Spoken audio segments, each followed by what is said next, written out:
Welcome to this week's episode of Insight. During this week's show, we're going to cover two topics. The first one is going to be the parliamentary vote on the possibility of Armenia someday joining the European Union. And the second one, we're going to cover the Gyumri municipal elections. They were quite controversial and had a lot of wild characters in them, and what those elections could mean heading into next year's parliamentary elections. A few months ago, government-backed or supported NGOs started a signature drive to put the issue of Armenia applying to join the European Union in front of Parliament. Or the whole process is you get signatures and the Parliament is actually forced to debate it and to vote on it. And a few weeks ago, the Armenian Parliament actually voted, putting itself on record, saying that the country intends to join the European Union one day. Now let's deal with the realities of this. Frankly, there's no such thing that's possible in the middle run. The EU itself is in a political crisis, having to deal with issues like immigration, a lack of economic growth, many other things like that. Until those issues are actually solved, the door is not even going to be open for Armenia or anybody else to join the EU. There's obviously the issue of the Eurasian Economic Union. This is the Russian Eastern poor man's version of the EU that we're a member of. We were sort of forced to become members of them about 10 years ago. And in reality, you have to choose. You're either part of the Eurasian Union or you're part of the EU. You cannot be part of both. The politics of this is actually what's relevant here, because it's very clear that the KP party, which is the civil contract party, wants to run as on this European ticket as the party that is pro-European and is going to lead the country to eventual EU membership, because they see this as something that's quite popular, which is true. And you can already see the campaign rallies with their flag and the EU flag next to it. Now let me discuss what I don't like about this.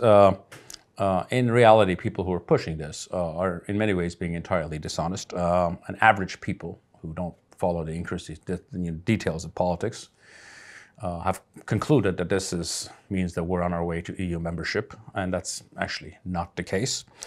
People who are pushing for this line should be very honest that what happened, this is essentially a symbolic political step. It's not that it's not important, but this is not some legal formula to get us to join the European Union. We're just saying directionally, that's the direction that we want to move towards. What I like about this is the fact that it symbolically points west, which is the direction that where most of the country wants to head. And that's something that that we hope to aspire at some point in the future. And if you look at the kinds of things that you need to do to become a member of the European Union, those steps themselves are actually quite valuable. And what are those steps? It's to have the rule of law, have much higher standards in your production or service facilities on the economic end. You need to have a real democracy and an independent judiciary. And obviously what this also gets you is the security cover that would become part of actually becoming part of the European Union. And even before that, being part of the greater European family or going in that directionally gives you political cover. That is something that actually even relates to defense purposes. All of these things are good on their own, even if in the short term, joining the EU is not a real prospect. Now let's go over the results of the recently concluded Gyumri elections. According to the preliminary results of the Gyumri elections, the Civil Contract Party, which is the Prime Minister's party, candidate Sarik Minasyan received 14 mandates. The Communist Party of Armenia, led by Vartan Gugasyan, received 8 mandates. He's the former mayor, and this Communist Party is actually a line that he's using. He's actually not a communist. He's actually associated with Mr. Kocharyan as far as the broader political game goes in Armenia. Our city, which is led by Martun Grigoryan, received 6 mandates. His father is actually an old rival, comes from a rival clan from Vartan Gugasyan's political grouping, if you want to call him that. My Strong Community, led by Ruben Mkhitaryan, has 3 seats. And Karen Simonian's Mother Armenia bloc has 2 seats, and they're also aligned with ARF and Robert Kocharyan.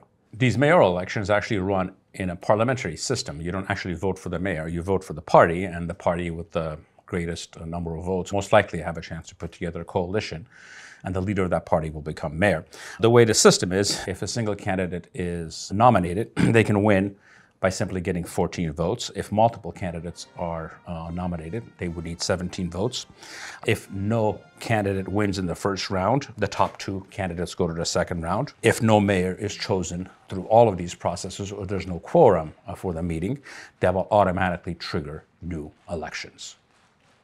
The four opposition parties against the current government actually have received the majority of the mandates. They have 19 of the 33 seats. So technically, they can very easily actually sidestep the party that finished first and actually create their own coalition by having enough votes to do so. As we know, right now, there's lots of wheeling and dealing and promises being made behind the scenes. And again, the kingmaker in this is going to be Martin Grigorian's Our City party. He and his party will essentially, if they go one way or the other, they can elect the next mayor. Unfortunately, almost all of these things have to do with sort of clan, in some cases criminal clan type-based politics, and not in any kind of political issues or principle. In other words, what we have here is Sicily meets Chicago, where crime, politics, and clownish theaters rule the day. To illustrate what I mean, please watch the following video. Standing in the middle of this world, how can I not sin? And then will these girls allow a man not to sin, dressed so beautifully with uncovered legs? They do all sorts of things that cause men to be tempted. It is for this reason that it is said, "Woe to you women who are the cause of temptation for men." Do you understand? You should learn that too. That was Vartan Gugasian during his post-election press conference, which was a very long one. He actually went on to enlighten us with his other progressive positions, such as his promise to execute any Armenian priest that actually officiates a gay wedding in Gyumri. Apparently that's a big municipal issue. No one had ever told me that Gyumri is the Amsterdam of the Caucasus. In conclusion, what can we say about all this? All we can say is that this is a national disgrace. The lesson here is that the easiest way for idiots to get elected to office is for good people not to run. What I fear is that the Gyumri municipal elections of this year might be a real-life preview of next year's parliamentary elections. The third force that we have all been waiting for since 2020, that has yet to appear, might appear next year, not as a new force that is different from the old regime or the current government, but more as a clown show than as a real political force. The only way out of this situation is for younger professional people, specifically out of business or IT, to actually sacrifice themselves to run for public office.